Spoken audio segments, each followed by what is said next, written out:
मैं PM Meena, associate professor in history, government college Lalsot. छात्रों, आज हमारा जो टॉपिक है BA पार्ट सेकंड, इतिहास विषय का है। इसमें आज का जो हमारी विषय सामग्री है वह है तुर्की आक्रमणों के विरुद्ध राजपूतों के पराजय के कारण। राजपूत राज्यों की पराजय के अनेक कारण थे, जो राजनीतिक, सामाजिक, धार्मिक तथा सैनिक महत्व के हैं। इतिहासकार हसन निजामी व इतिहासकार मिनाजुल उस सिराज दोनों ने तुर्की विजय को देवीय कृपा माना है, किंतु अन्य जो विद्वान हैं उनमें से दूसरे कारण माने हैं। जैसे फ़क्रे मुद्दुबीर है, उन्होंने अदब उल हर्स नामक ग्रंथ में दो अत्यंत महत्वपूर्ण कारण लिखे हैं। वो थे सैन्य कारणों पर प्रकाश डाला है। प्रथम, तुर्की जो लड़ने की रण प्रणाली थी वो गतिशील युद्ध तंत्र के रूप में थी और उसमें अश्वारोही सेना की प्रमुख भूमिका थी। दूसरा, भारतीय पक्ष सामंती ढांचे की सेना की विशेष दुर्बलता रही है। जदुनाथ सरकार ने अरब, पठान तथा तुर्क जाति में इस्लाम के द्वारा प्रदत्त तीन मूल कारणों को उनकी विजय के रूप में माना है। सबसे पहला है वो था कानूनी हैसियत तथा धार्मिक अधिकार के मामले में पूर्ण रूप से सामाजिक समानता, जिससे उनमें जाति भेद के स्थान पर भाईचारे की भावना का संचार हुआ।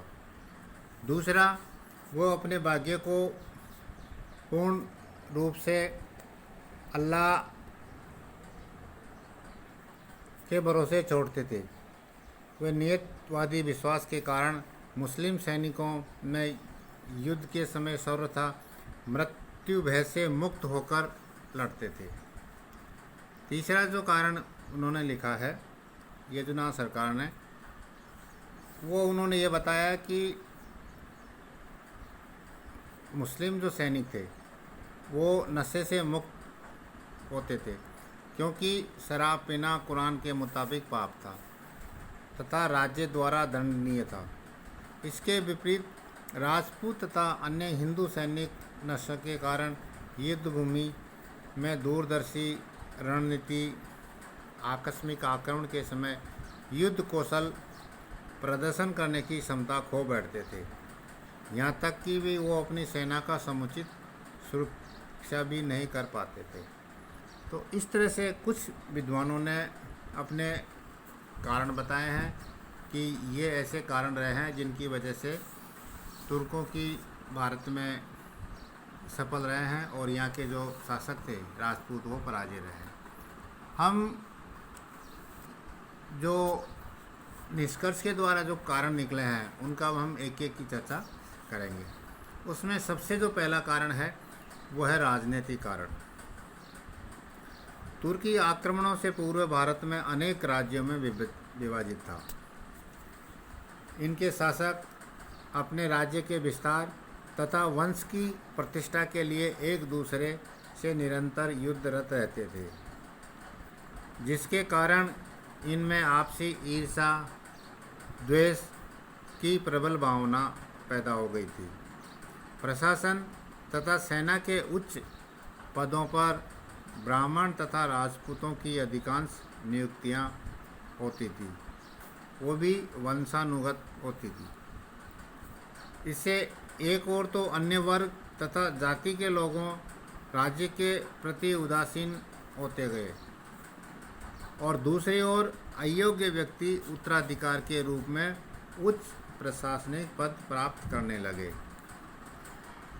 निम्न वर्ग में संकट के समय राज्य के लिए उत्सर्ग की भावना का अभाव होना स्वाभाविक था, क्योंकि उन्हें प्रशासन में कोई पद मिलता नहीं था और हमेशा जिन लोगों को मिलता था उन्हीं के वंशानुगत पद प्राप्त करते थे और ये कोई ज़रूरी नहीं है कि वो योग्य रहे हों। तो इससे उसमें गिरावट आ गई। दूसरा, अन्य राज्यों के अस्तित्व का भी एक महत्वपूर्ण कारण यह था कि क्षेत्रीय राज्यों की तुलना में उनकी आर्थिक स्थिति अच्छी नहीं थी और आर्थिक स्थिति अच्छी नहीं होने से सैनिकों का भ्रमण पोषण, उनको अच्छी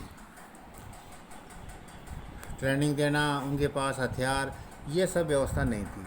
तो इस कारण से वो हमेशा आर्थिक रूप से परेशान रहते थे और उन पर, सेना पर, इन पर इतना ध्यान नहीं दिया जाता था। राजनीतिक एकता के अभाव में सामंतीकरण की प्रक्रिया ने भी बड़ा योगदान दिया है। एक केंद्रीय राज्य के अंतर्गत अनेक सामंत तथा इनके नीचे क्रमिक रूप से अनेक छोटे छोटे सामंतों का अस्तित्व का कारण ये था कि महत्वपूर्ण आर्थिक स्रोत अर्थात भूमि सामंतों को हस्तांतरित कर दी गई थी। ये सामंत अपने क्षेत्रीय चेतना तथा सैनिक शक्ति द्वारा केंद्रीय सत्ता को अधिकतर निर्बल करते थे। यानी वो समय पर सैनिक सहायता या उस स्तर के अपना हथियार और घोड़े उनके पास उपलब्ध नहीं थे। तो इस तरह से हम ये कह सकते हैं कि राजपूत शासकों, उनके सामंतों और जो क्षेत्रीय शक्तियाँ थी वो में एक तारतम्य, एक कॉम्बिनेशन की कमी थी। चौथा जो कारण आता है वो आता है विदेशों से संबंध का अभाव। राजपूत राज्यों में विदेशों की गतिविधियों पर नज़र रखने के लिए विदेशी राज्यों में दूतावास स्तर का संबंध नहीं था। यानी हमारे जो पड़ोसी राज्य हैं उन राज्यों में क्या गतिविधियां हो रही है, उनके साथ हमारे किस तरह के संबंध है, क्या वो हमारे खिलाफ युद्ध की तैयारी कर रहा है या वो हमसे अच्छे उनके पास हथियार है, ये सब हमें जानकारी नहीं थी क्योंकि हमारा उस राज्य से इस प्रकार का राजनीतिक संबंध नहीं था। जबकि एक राज्य से दूसरे राज्य के बीच में राजनीतिक संबंध होना, उनके अधिकारी एक राज्य दूसरे राज्य में रहना, वो उन सब गतिविधियों की जानकारी समय समय पर देते रहते हैं। साथ ही किसी प्रकार के मतभेद हो तो उन मतभेदों का निराकरण भी उस स्तर पर सुलझाने की ज़्यादा संभावना रहती है। तो इस तरह से हमारा उनसे संबंध नहीं होना भी एक प्रमुख कारण रहा है। पांचवा जो कारण था वो ये था कि हमारे जो राज्य थे, राजपूत राज्य, इनमें जन कल्याणकारी कार्यों की उपेक्षा की जाती थी। यानी राज्य के द्वारा जो हमारा जनता है उनकी दुख दर्द, परेशानियां, उन पर ज़्यादा ध्यान नहीं दिया जाता था। उनका एक तरह से आर्थिक शोषण होना, उनकी सामाजिक स्तर पर भी उनको कई परेशानियां आती थी। लेकिन जब भी उन पर संकट आया, राज्य के द्वारा उनकी इस प्रकार की सहायता नहीं की जाती थी। तो एक जो जन कल्याणकारी राज्य होना चाहिए, ऐसा राज्य हमें राजपूत काल में देखने को नहीं मिलता है और उसका परिणाम ये होता है कि जनता उस रूप से राज्य के प्रति समर्पित नहीं होती है।